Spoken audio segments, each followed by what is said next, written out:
Welcome to the Aiki Dojo Podcast. I am David Ito, Chief Instructor of the Aikido Center of Los Angeles. And with me is... Bill D'Angelo, Aikido Center of Los Angeles, 4th Dan Aikido. Good morning. Good morning. So, Bill, what should we talk about today? So we've got another listener question who's thrown their question in the hat. The question today is, what are the qualities of a good martial artist? What are the qualities of a good martial artist? What do you think the qualities are?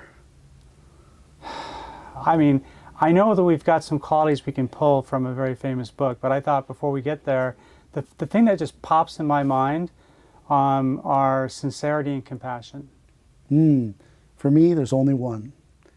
If I could give a student only one trait, it would be determination. Determination.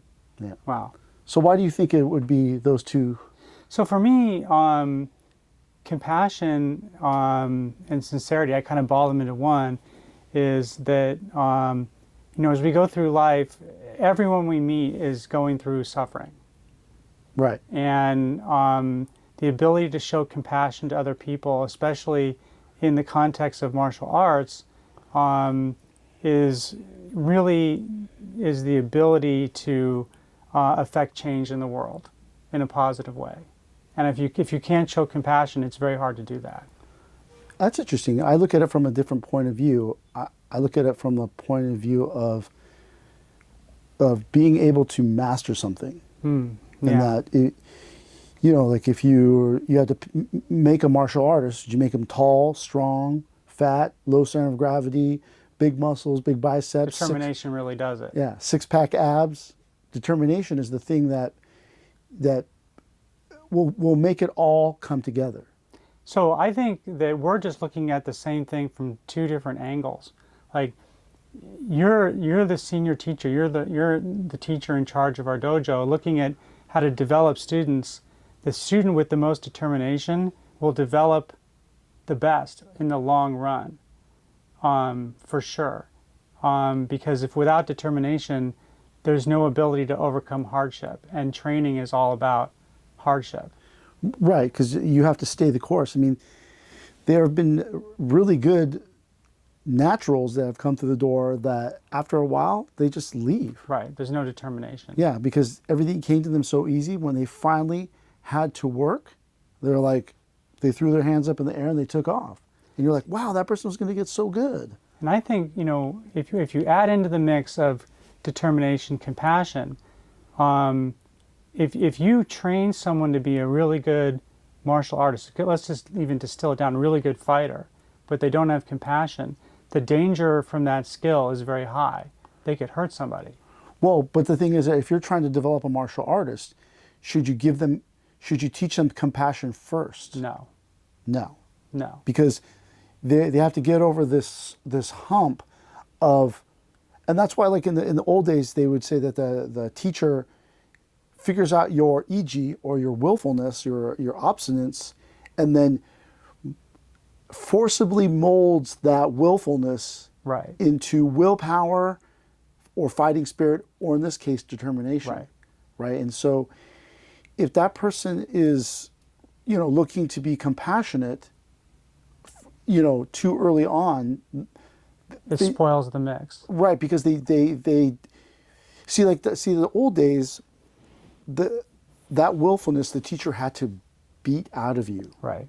And so that's where I say forcibly mold that willfulness into this fire that makes it so people can't beat you. Right. So that's that fighting spirit that the teacher instills in you. But the thing is, it comes from the super negative place of willfulness. Yeah.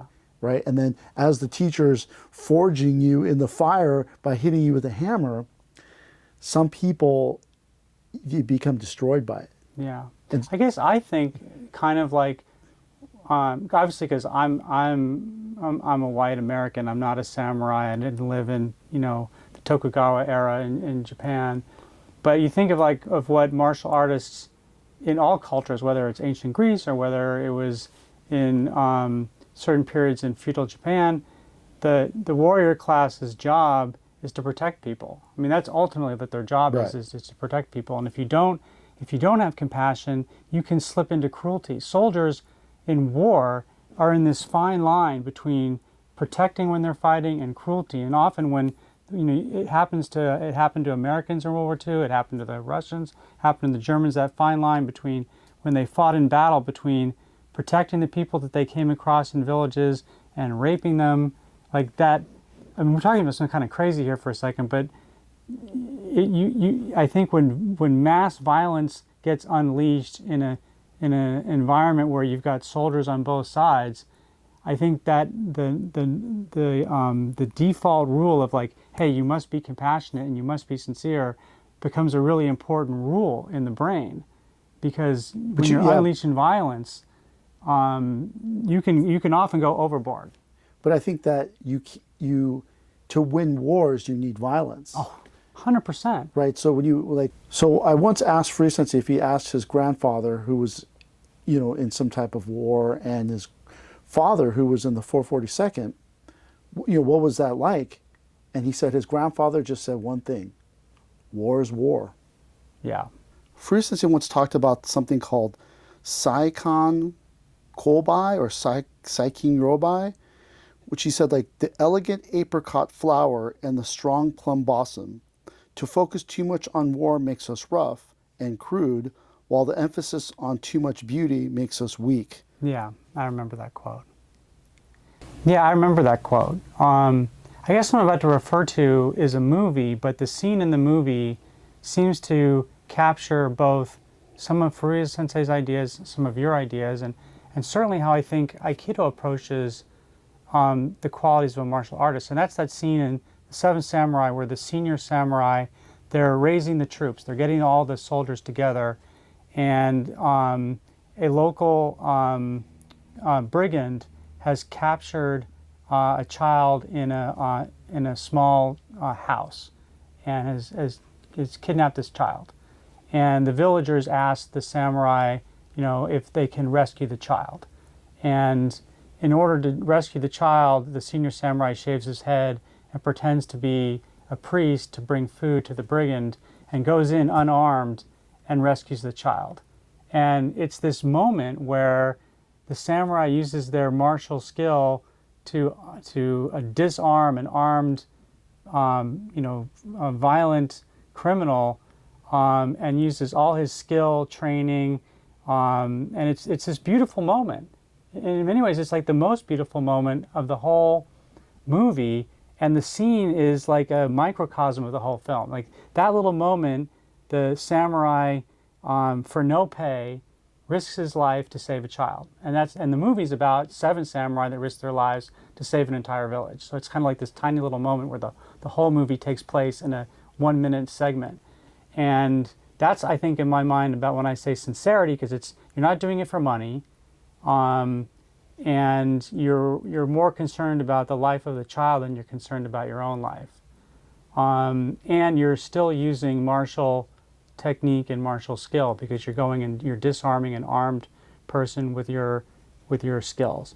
I don't think those are the only qualities of a top of a skilled martial artist or a good martial artist. I'm just saying, I think that they're at a high level, they're valuable skills of a martial artist. And that's the hard part, where, like, if you read like Inazo Nitobe's book Bushido, you ever read that? Yeah. And then they have the virtues of a samurai. So the seven virtues of Bushido are Gi, or integrity; Rei, respect; Yu, heroic courage; Meiyo, honor; Jin, compassion; Makoto, honesty and sincerity; and Chu, duty and loyalty. The problem with Nitobe's virtues of Bushido is that, on a certain level, Nitobe wrote that book for commercialism. And so if you think about all these different qualities of the samurai: honesty, sincerity, integrity, and all those things, and it's kind of like you went to the bakery and you chose only the best baked goods. Right. And then you say, wow, this bakery is really good because of these four 5 things that you got that were really good, but then if you know the other 83 things in there, you go, oh, this place sucks. But this idea that like, so the other day someone gave me this book, and it's kind of like talks about how there are no real samurai. The samurai's all made up, and they're like, this is going to blow your mind. It's going to totally ruin your day. And I just looked at the cover and I go, I don't even know what you're talking about. It's not going to ruin anything for me.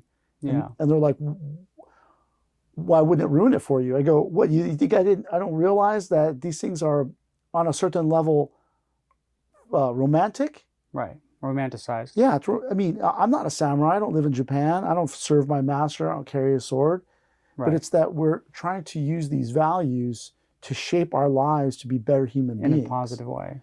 Yeah. Right. And so if you look at all those things, sincerity, honesty, integrity, loyalty, each one of those things, they require only one thing: determination.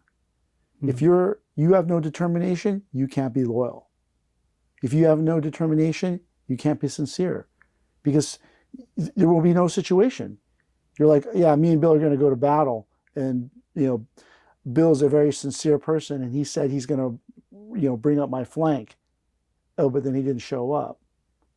Well, for one, you didn't have any honesty, honor, compassion, all these different things, but you definitely didn't have any determination. So from your perspective, what you're saying is determination is your ability to follow through on all the other qualities. Well, you can look at it as the quality that ensures all others, but if you really think about what it takes, right? Like in the last podcast, I talked about this idea that when your leg is your car rolls over 7 times and your legs crushed, and you got to climb up the side of this mountain in order to save your family.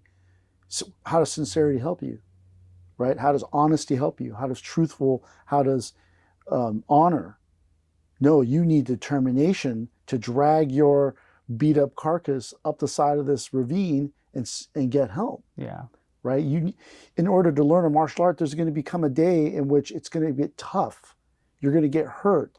Someone's going to say something mean, and then the weak person just leaves. So I was about to finish your sentence for you, but you just said it, which is, when we think about the martial arts path, the biggest problem that martial artists faced is quitting. Right. If you look at the path of all martial artists, the best martial artist is the martial artist who continues to practice. No, the best martial artist is the one who quits last. Right. Right. Because everyone else has already quit. You quit last, you win. When you die. Right. Or whenever you quit, you win, because they all quit first. Right. Right. And so that's the hard part about what makes someone good. When I was a student, there was this guy who was like, for instance, was telling everybody, this guy's a natural. He's going to be so good. Oh my God, this guy's going to be, and everyone was talking about this guy who just started, who's going to be really good. And you're like, you have no idea what the long line of future holds. Well, but the thing is, at that time, I was like, wow, I wonder what qualities he has that make him good. And then I remember feeling bad about myself, thinking, man, I wish I was like that. And then that person quit. How soon? Maybe 6 months. So not less than a year. 6 months to a year. It wasn't very long. And I remember the person quit because they got injured. And then since you just never talked about him again. It's interesting you say that. I think of one of the most, I'm not a big football fan. I'm not really a big football fan. But you look at someone like Tom Brady, who's 45 and is probably the greatest quarterback that's ever played football. But you think, just not to get super injured, to show up for practice, to play all those games, to win 7 Super Bowls. There's there's a little bit of a comparison. And obviously football is not martial arts, but longevity, the ability to show up, determination. Yes, but that's the thing, is that what makes Brady great? Is it his ability to throw, his eye, his ability to do all these different things?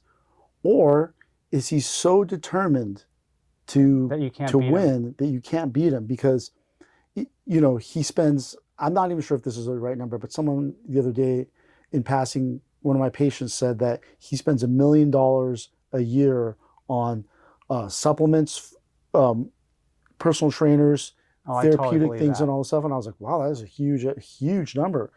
But that's that thing. He's determined to win, so he'll sacrifice So much. money. Other people are like, how much does that acupuncturist cost? Ooh, that's too much money. No thanks.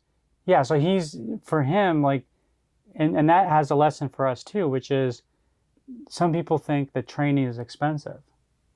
But is it really expensive relative to the goal? Right. If your goal is to be the greatest, then you spare no expense. Right. Right. So when you think about this idea of determination, every samurai or martial arts movie is about determination. Overcoming. Well, that person, name one, right? 13 Assassins. Right. It's about these determined people to win. You just mentioned Seven Samurai. You can't be seven samurai up against a whole tribe of bandits and not be determined. Right. Right? Every martial arts movie Story. It's about an obstacle. It's about overcoming an obstacle to win. But think, what is the scariest right now? The genre that is the most popular to watch is zombie movies. Yeah, right? Zombie movies are fantasy. Right, they're fantasy. But what is the one quality the zombie has, which is frightening? Relentlessness. Yeah. Determination. They are so they won't stop. They won't stop because they don't know how to stop. Right. They won't stop coming until you stop them from coming. Right. Right. That's what makes them scarier. They're gnawing out their teeth, rawr, and all this stuff. And you go, oh my God, that's so scary. Or the fact that they just won't stop. Yeah. Until they've eaten you or you've killed them. Yeah. They're banging on the door, for weeks, months on end, and it drives you crazy because they are so relentless that how can you beat them? So how do you, as teachers, so the person asked this question, what are the qualities of a top martial artist or a good martial artist? How does a teacher mold determination or mold these qualities to help students optimize their success, their chances for success? I don't know, because I come from an era in which the teacher is your enemy. The teacher, like I said, forcibly molds you, but the teacher is your enemy, and so they do things to you to incite you. And then you say, I'm going to train so hard so that I can beat the teacher someday. Right. But that's not the style today. That's not the style today. But in the old days, that's the way they did it, right? And so, like, one time we had this seminar. Yonemochi Sensei came from Japan, and it was this huge seminar, and it was really, really important. And in the middle of the seminar on the first day, everyone's going to lunch. And I'm not that tired, and so it's not that big a deal. And so Sensei stops me at the door and says, "You have to stay back and guard the dojo." And I was like, "Oh, I'm hungry." What? And he goes, "And you need to wipe the mats down while we're gone." And I was like, "What? Wait, what?" And then I was like, "Hi." So everyone left. The whole time I was just like, I was so mad.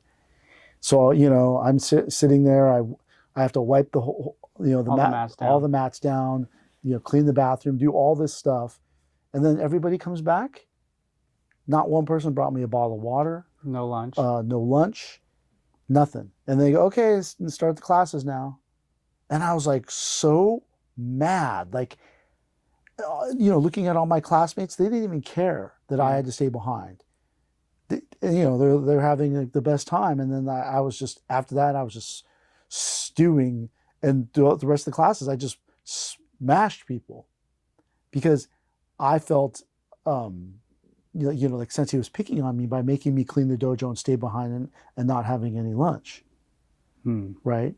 But the thing is that's something that Sensei did, which incited that fire inside of me to train harder so that someday I'm going to beat him at his own. I'm going to beat him and all his guys at their own game. But that's, I think, if I do that to people today, I feel so bad. Yeah. Like, a couple of years ago, we had a seminar, and one of the guests was set to come in during lunchtime. So we didn't know. So I took the other guests to lunch, and then I said, somebody's got to stay behind. So one person said, I'll do it. And then I said, all right, let's make a deal. Do you want lunch? Do you want us to bring you lunch or not? No. I will leave early after lunch, go home, eat lunch, do all the stuff, and then be back later for the party. I said, all right, that's a deal. Are you good? Are you okay with that? They said, I'm okay. And I said, all right, it's a deal. Sensei was like, he would never allow that. Yeah. He would never allow the deal, right? But I mean, I don't have it in my heart to do something to them and then to make them upset so that they train harder. I think they'll just get upset and leave. Because in my experience as a teacher, every time I did something accidentally, people were like, I'm leaving. And I go, oh, wait a second. But I mean, I didn't, it was an accident. Oh, they left. And you think, wait, weren't you a Marine? Yeah. Weren't you a Navy SEAL? Oh, and then I just go, oh, well, what are you going to do? And then I feel all bad inside that I did something which accidentally hurt their feelings, which caused them to leave. If that doesn't work, is there a way to just teach the classes that inspires people to be determined? I mean, is it the pedagogy of the teaching style that inspires people to work hard? Or I don't know, because when your leg is blown off and you got to crawl up a ravine to save your family, compassion, sincerity, joy, they don't help. That anger, that I will get that person who ran us off the road. I'm going to win.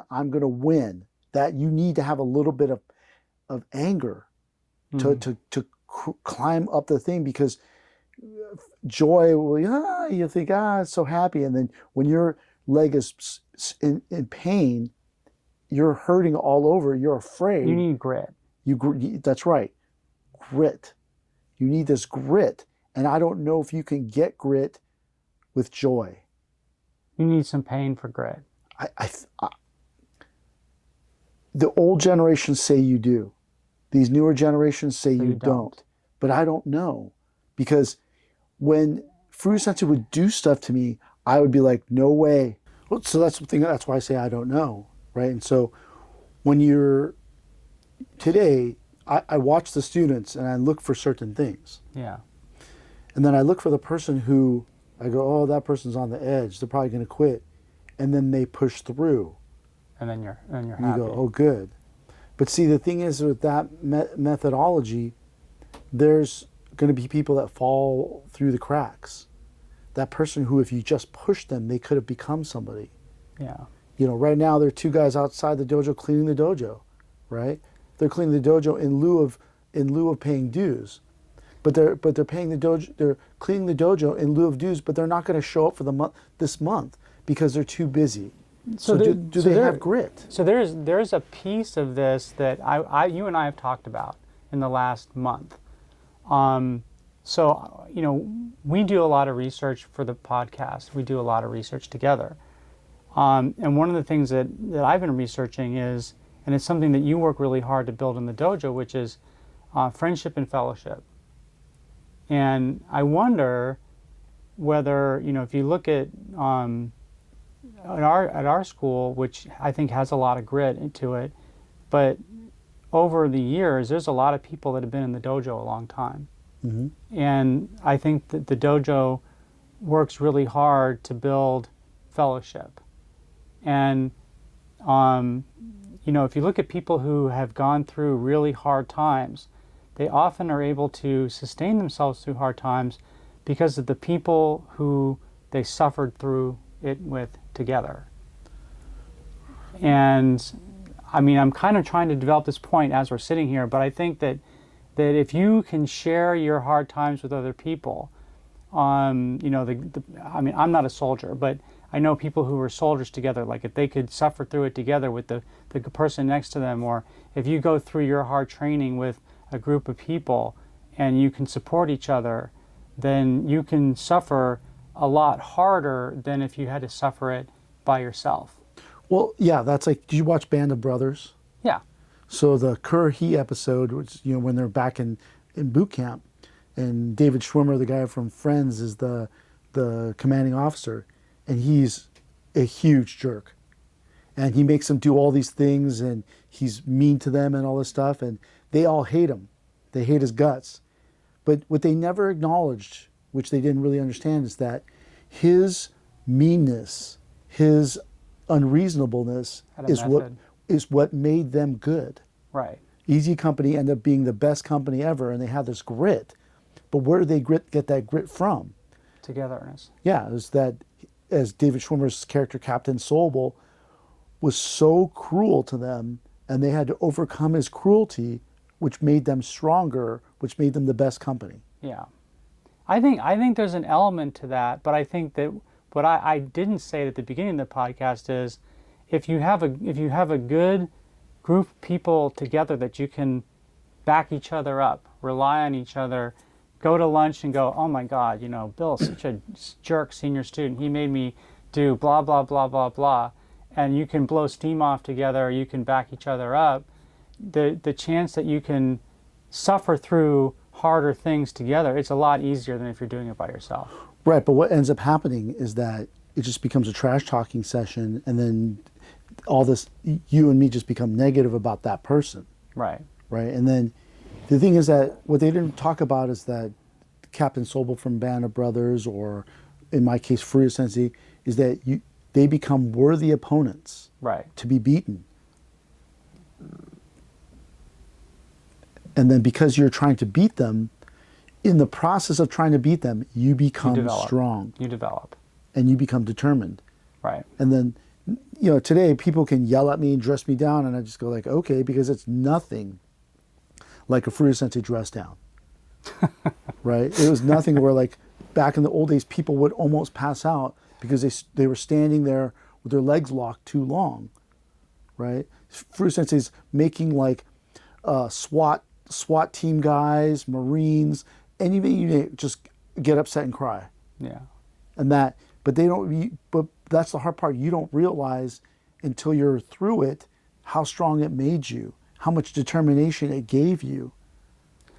It was a crazy time. It was, I remember some of the just incredible experiences, but it was, I don't know that any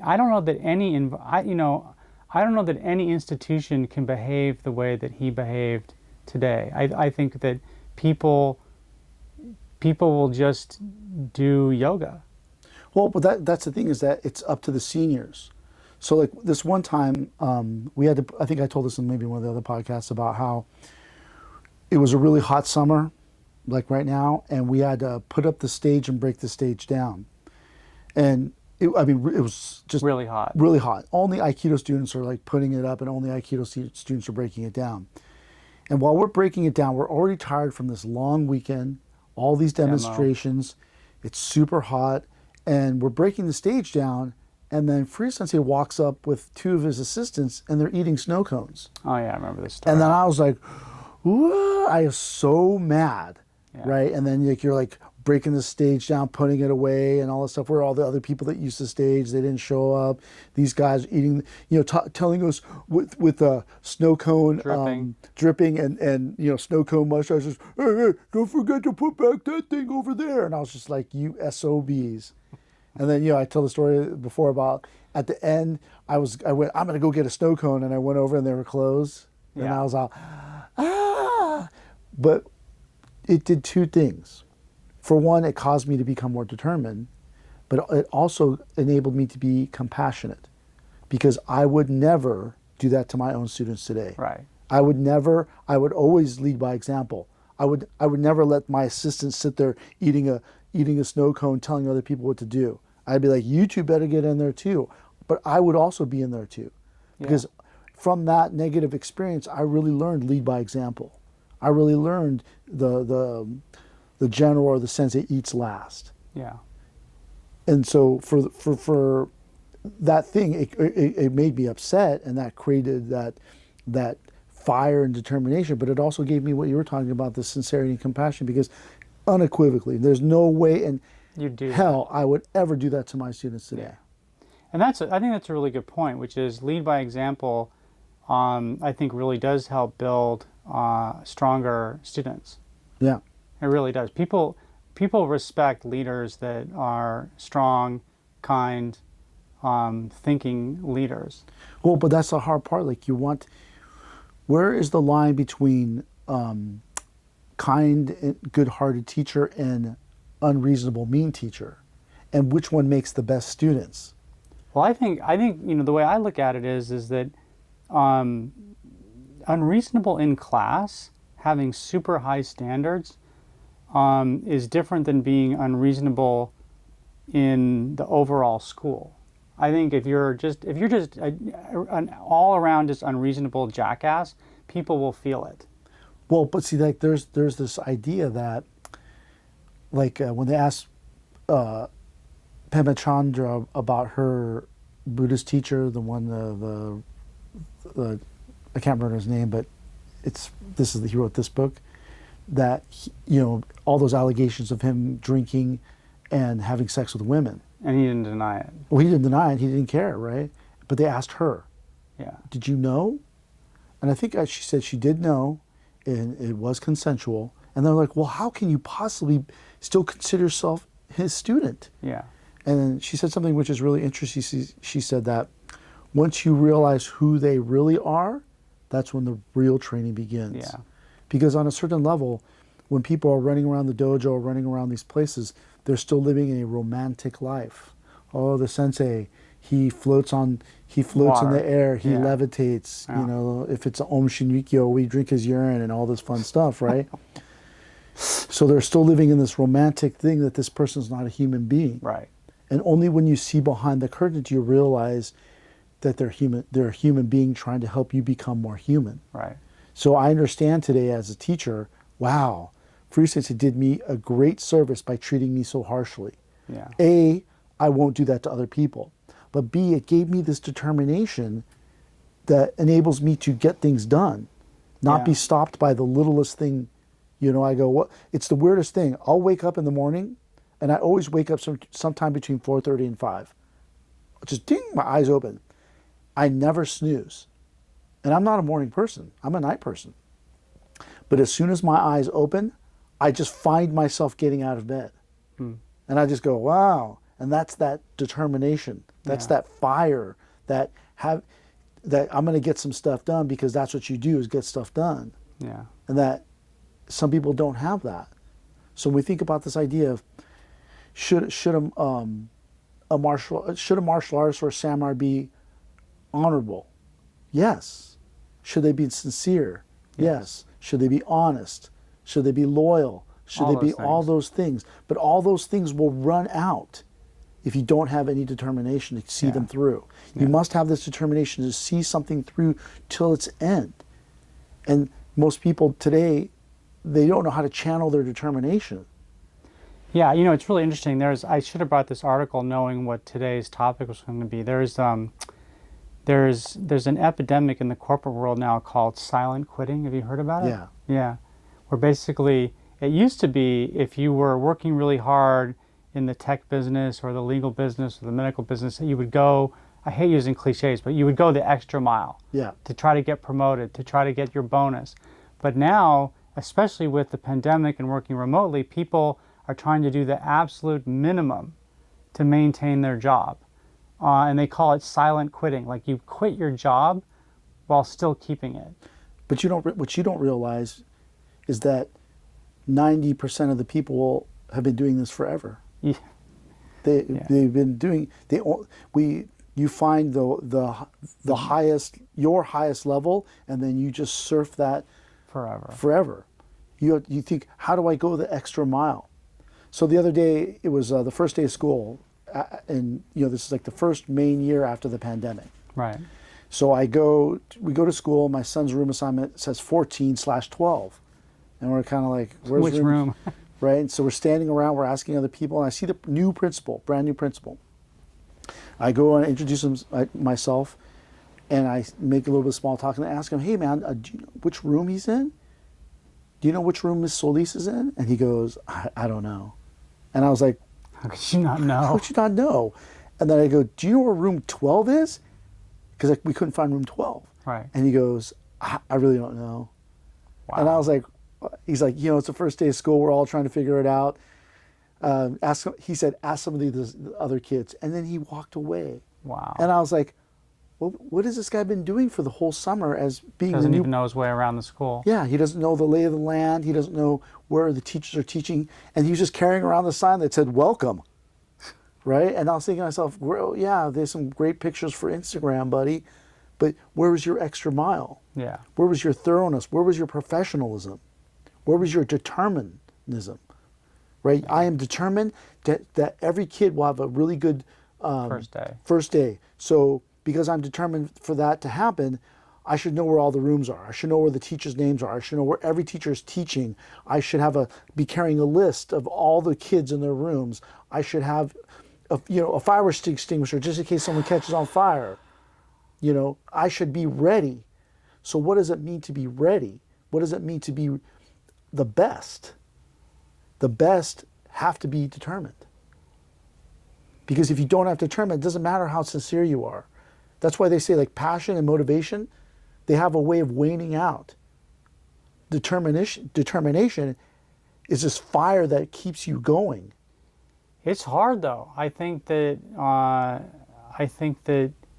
the pandemic created this opportunity for certain people to hide.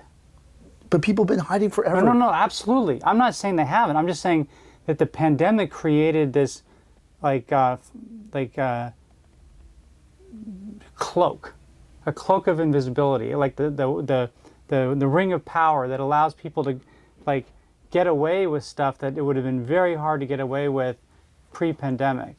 And so, if you're not coming into the office, if you're working remotely, like the guy can't swing by your office and go, that guy David, he's a slacker. Well, you can't check on David because David's not in the office. Well, no, but see, the thing is that it's only coming to your attention now. Yeah. Right? But you have to realize, like one time I was working at this country club, and we had this housekeeper who was really nice, very nice to me, very friendly. But whenever people would come by, she would clean up really, really fast and be flustered because she's working so hard.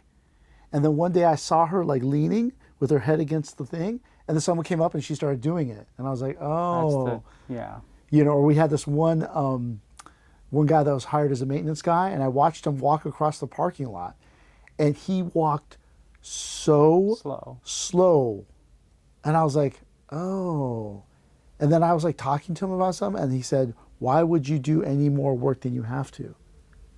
And I was like, oh. Yeah. And then I asked, I said, so when you walked, is that why you walk so slow across the parking lot? And then he kind of gave me this grin you caught me. Yeah. But that's that thing, it's not that people only now doing that. People have been doing that forever and a day. Yeah. Right? It's just like an arc. You and I are in slightly different businesses, but in our respective worlds, although we're in the same martial arts world together, we share that world together. We're in worlds where we've always been expected to excel. The expectation is, not to do the minimum, but do the maximum. And then when it comes to martial arts, it's hard. There's no do the maximum, but it's do your best. Right, but you're mistaking this whole idea that what appears to be the extra mile or the best is. So the thing is that in your world, if you can hit 2,500 hours of billable hours, that's good, right? That's for the year. That makes you 99th percentile. Right. The other day I was talking with one of the students who's a lawyer, and his team, right around now, October, hit 2,500 billable hours because they were so busy with this thing. And I go, so do you guys get to take the rest of the year off? He's like, nope. He said, no, there's still a couple months left. Yeah. Right? But that's the thing is it's one of the students was really good at noto, right? And the sensei would say 100 noto. So then everyone would do their noto.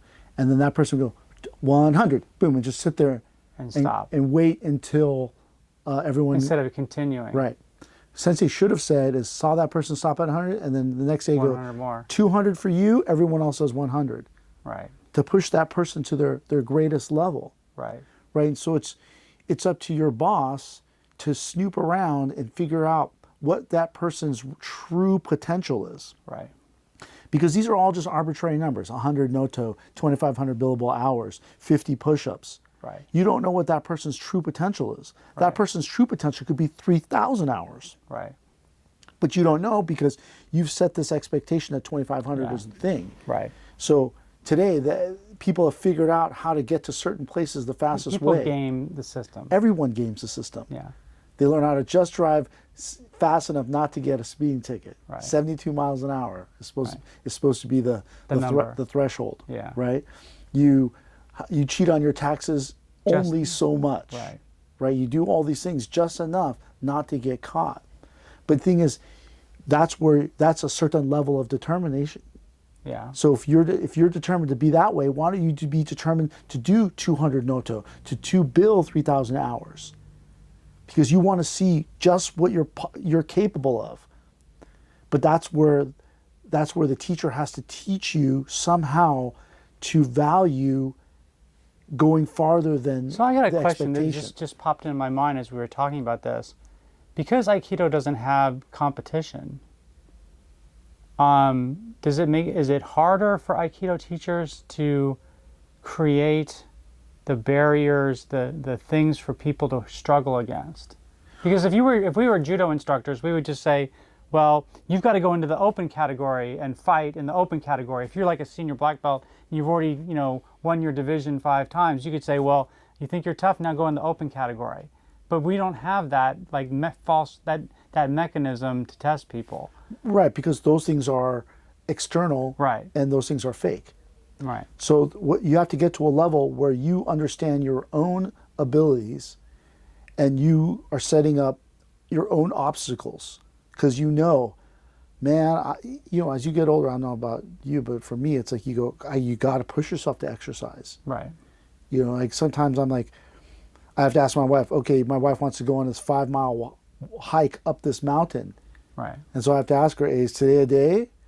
Because if not, I can't be sure that you're going to do it, then I got to do it now. Right. Right? So you got to set up your own obstacles.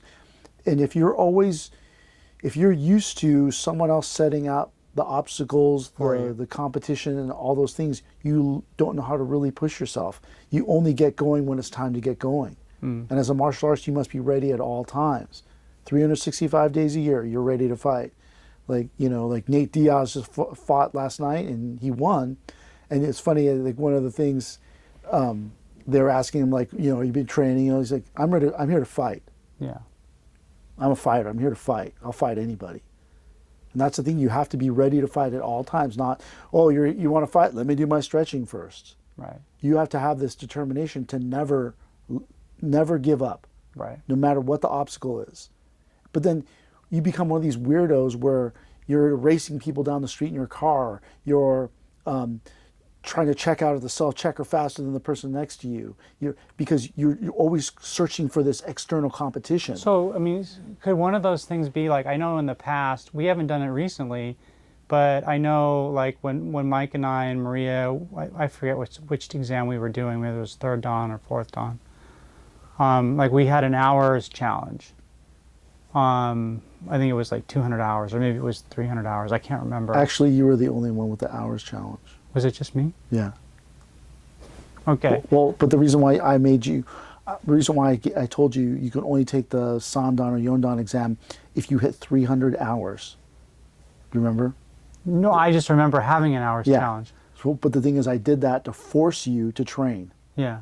So I said, if you don't hit 300 hours by this date, tests off. Right. And then you went, oh, okay. And then it forced you to come in on days when you didn't want to come in. Right.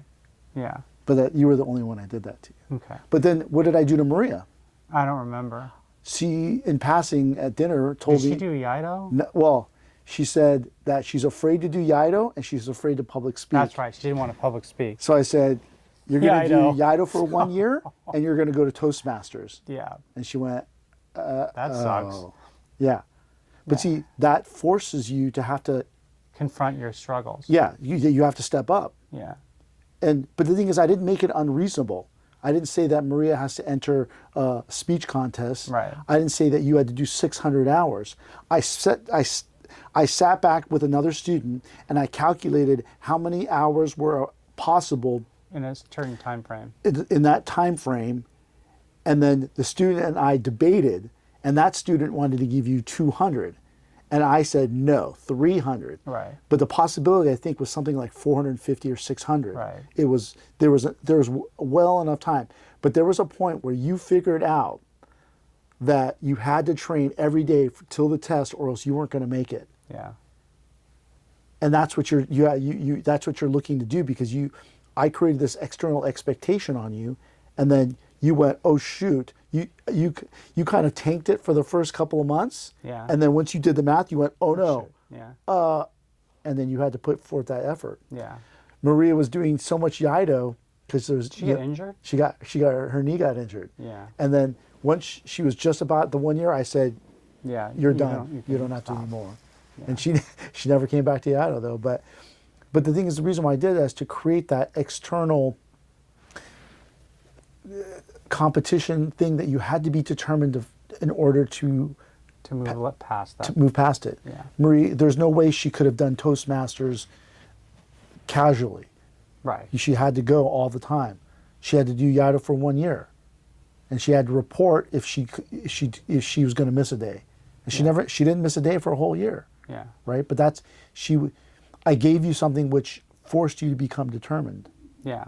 Right. So I mean, in my mind, I'm thinking like, those were. I mean, I can't speak for Maria or Mike. I just, like, for myself, it was a good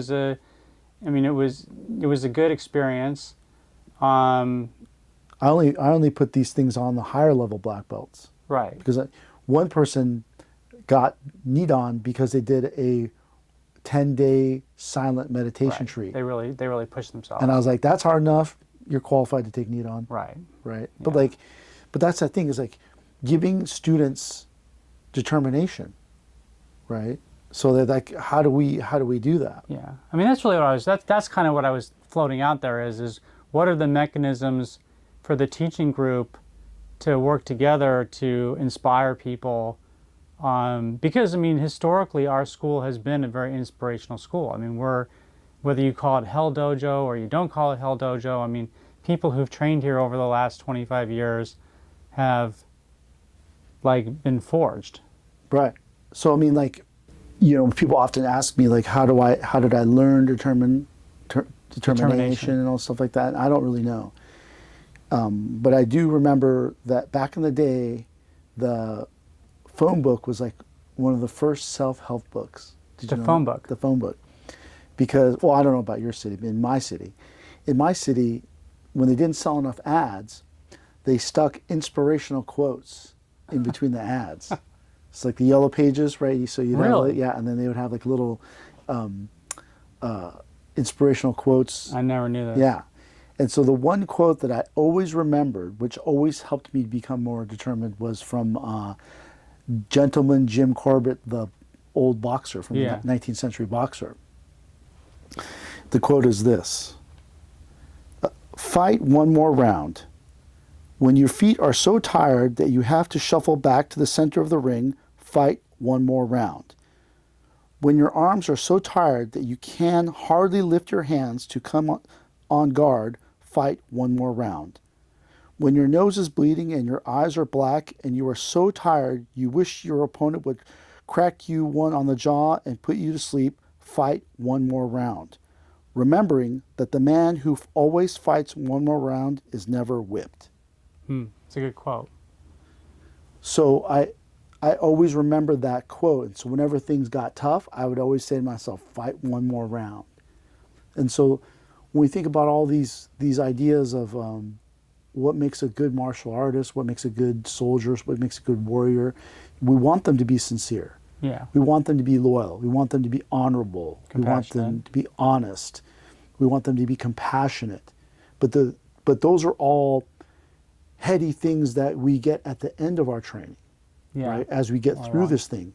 But the thing that gets us from A to Z, right, is determination. Having the ability to not quit when something else good comes up, not quit when something bad happens, not quit when you're hurt, not quit when this thing.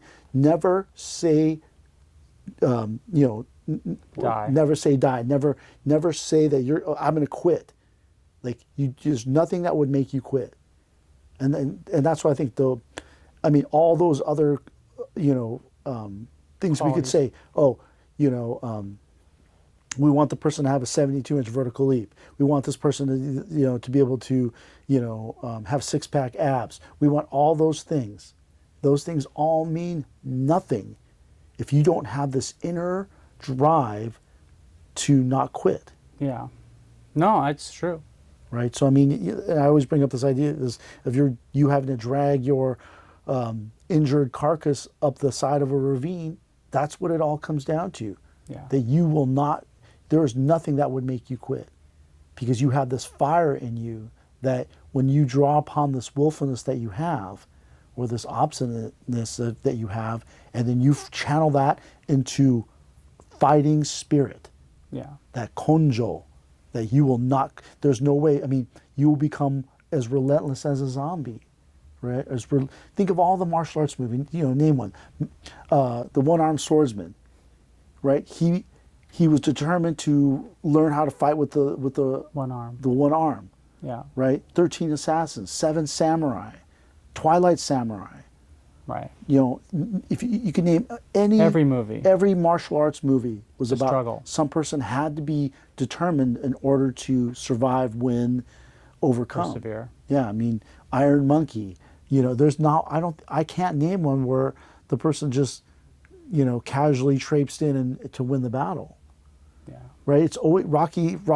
It's the Rocky Story. It's theme. the Rocky story. Yeah, the Rocky theme, right? Everybody has to have this thing where they got defeated, and then they went to Russia and started lifting logs and pulling chains, right? That whole training montage, and then you made that comeback. Right. But you can't make that comeback if you don't have determination. Yeah. You can't make it to the end of your training before your teacher dies unless you have determination. Yeah. It's an inner psychological power. Yeah, that inner, I guess that's a good way to put it. Inner psychological power that your finger hurts, your toe hurts, but you're still going to go. Right. You are sick, you have food poisoning, you're still going to go. Right. Nothing will hold you back. And did you ever see 13 Warriors? Mm-hmm. With Antonio Banderas Banderas. and all this stuff. The very end, when they finally kill everybody, spoiler alert, they kill all the bad guys, or they kill the main bad guy. Right. The leader of the Vikings, he used determination to fight through the poison, fight and kill this person, and then he used his determination to sit down, bury his sword, and then he just died. Right. Dies on the throne. Right, and that's where they say, like, as a martial artist or as a swordsman, like when people do this niketsuke and they cut like this, some cut the eyes, Right. some cut the arm. Right. So they can't strike again. Well, the reason why we cut the arm is because it's thought that if it's the I don't know if you would call it the folk tale or the whatever they say, but they say that a samurai can cut one more time with their head cut off. Right. And so because their head's cut off, they can still cut and draw Strike and you cut down. one more time based on determination. Right. And so that's why Furuya Sensei and these guys would cut the deltoid Shoulder. so that the person can't raise the sword, because they're so determined that they will be able to lift the sword and cut one more time. You have to stop them from doing that. Right. And that's why the only way to kill a zombie is to cut the head or cut the head off or smash the brainstem, right? Right. Because Stop their neurological power. but to stop their relentless determination to eat you. And so, and it's just kind of a fun place to stop, but right there, that if you look at this whole zombie genre, the zombie is the world, Yeah. and they are asleep. Yeah. It's a metaphor. It's metaphor that they're asleep, and they are determined to help you go to sleep also and just become this blind person. But you are awakened and you won't go to sleep, and so you must be determined to fight against their determination to make you go to sleep, Yeah. right? Because this whole thing, you didn't make it through law school because of your smarts. You made it through because of determination. And if you made it through because you're smart, then you should go to the next level.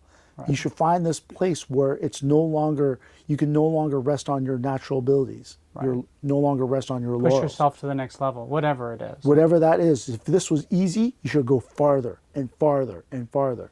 Had I known, where I learned that is that after I became a black belt, I realized, man, there's nothing you can't do if you apply yourself. Right.